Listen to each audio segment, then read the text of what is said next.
আমি একটু কার্য নিয়ে বলবো। কার্য ওয়ার্ক, কার্য একটা স্কেলার রাশি, কিন্তু কার্যটার মান যে নির্ণয় করা হয় সেটা দুটো ভেক্টর রাশির গুণফল। একটা ভেক্টর রাশি হচ্ছে ফোর্স আর একটা হচ্ছে ডিসপ্লেসমেন্ট। ফোর্সের মান আর অভিমুখ আছে, সামান্তরিকের সূত্রের সাহায্যে অভিমুখ নির্ণয় করা হয়। আর ডিসপ্লেসমেন্টেরও মান অভিমুখ আছে, ডিসপ্লেসমেন্ট মানে সরণ। তো মান আর অভিমুখ আছে দুটোরই, ফোর্সের আর ডিসপ্লেসমেন্ট। তো ফোর্স আর ডিসপ্লেসমেন্টের যে মাল্টিপ্লিকেশন গুণফল সেটাই ওয়ার্ক।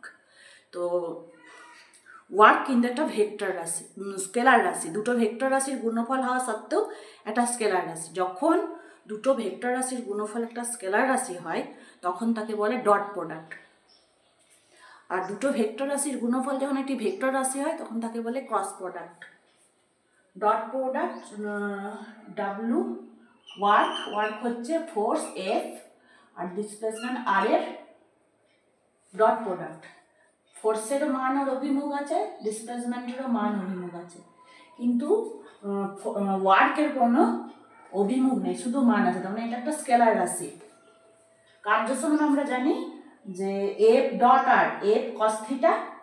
এটা যদি এফ হয় তবে এ বি এর অভিমুখে মানে আর এর অভিমুখে, ডিসপ্লেসমেন্টের অভিমুখে যে ফোর্সের যে অংশ এফ কস থিটা ডট আর, সেটা কার্যের মান নির্দেশ করবে। এখন বলছে cos 0 ডিগ্রি যদি 1 হয়, মানে এই অ্যাঙ্গেলটা যদি ফোর্স আর ডিসপ্লেসমেন্টের মধ্যে যে অ্যাঙ্গেল থিটা সেটা যদি 0 ডিগ্রি হয় তবে ফোর্সটা হবে, তবে কার্যটা হবে সর্বাধিক।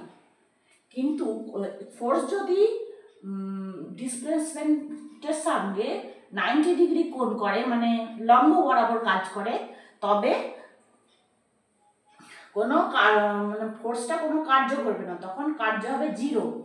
ফোর্স সরণে লম্ব, তখন কার্য এফ কস 90 ডিগ্রি আর সমান 0। আমরা জানি cos 0 সমান 1 আর cos 90 ডিগ্রি সমান 0। sin 0 সমান 1, sin 90 ডিগ্রি সমান 1, cos sin 0 সমান 0, আর cos উল্টোটা cos 0 ডিগ্রি সমান 1 আর cos 90 ডিগ্রি 0। এখন cos আর sin theta, cos theta sin theta যে রিলেশন সেগুলো একটু জানতে হবে। sin থিটা সমান কি হচ্ছে লম্ব বাই অতিভুজ। এটা যদি লম্ব হয়, এই রেক্টেঙ্গুলার হবে ত্রিভুজ, ট্রায়াঙ্গেলের দুটো এ বি আর বিসি। বিসিটা যদি লম্ব, যেহেতু এসি আর এ বির মধ্যে অ্যাঙ্গেল থিটা, তো থিটার বিপরীতে যে বাহুটা সেটা লম্ব। লম্ব কি না 90 ডিগ্রি কোণ করে ভূমির সঙ্গে। তো এখন আমরা জানবো সাইন থিটা কাকে বলে। সাইন থিটা হচ্ছে লম্ব বাই অতিভুজ। এটা লম্ব, এটা অতিভুজ, এটা ভূমি। সাইন থিটা হচ্ছে লম্ব বাই অতিভুজ, আর কস থিটা হচ্ছে ভূমি বাই অতিভুজ, ভূমি বাই অতিভুজ। আর ট্যান থিটা হচ্ছে লম্ব বাই ভূমি। আর সাইন থিটা সমান 1 by cosec theta, tan theta সমান 1 by cot theta, cos theta সমান 1 বাই সেক থিটা। এখন মনে করা যাক ফোর্স বল এফ এক্স অক্ষের সঙ্গে থিটা কোণ করেছে। এখন আমরা কার্য কি বলছি যে এফ কস থিটা, মানে এফ এর ভূমির অতিভুজ, এটা লেখা আছে সাইন থিটা। সাইন থিটা, যদি সাইন থিটা ব্যাপারটা বলের ভ্রামকের সময় আসবে, মানে বল আর সরণের যে ক্রস প্রোডাক্ট সেটাই হচ্ছে বলের ভ্রামক। সেটা এখন আমি আলোচনা করব না। এখন আমি কার্য নিয়ে বলছি। কার্য কি cos theta R by F, এটা আর, আরটা কি ভূমি, এফ অতিভুজ।